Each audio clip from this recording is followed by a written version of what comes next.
না ঠিক আছে, তুই তো বোবা, ঠিক আছে?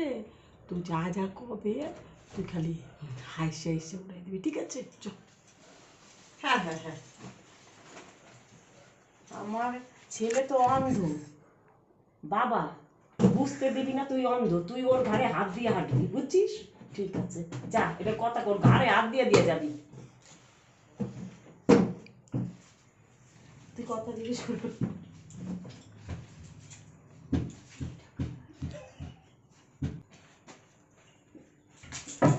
এই দিদি, আপনার পোলা দিকে ধাক্কা খাইলো আবার ওইদিকে নমস্কার করলো, আর আপনার ছেলে কি অন্ধ? আপনি কেমন করে জানলেন? ও তুমি অন্ধ?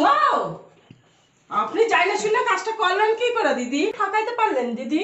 একটা অন্ধ ছেলে আমার মেয়েটার ঘাড়ের মধ্যে আপনি চাপায় দিচ্ছেন। হ্যাঁ, এইসব বিয়ে কি আর হবে না? আমার মেয়ের সাথে আমি মেয়ে বিয়ে দেবো না আর।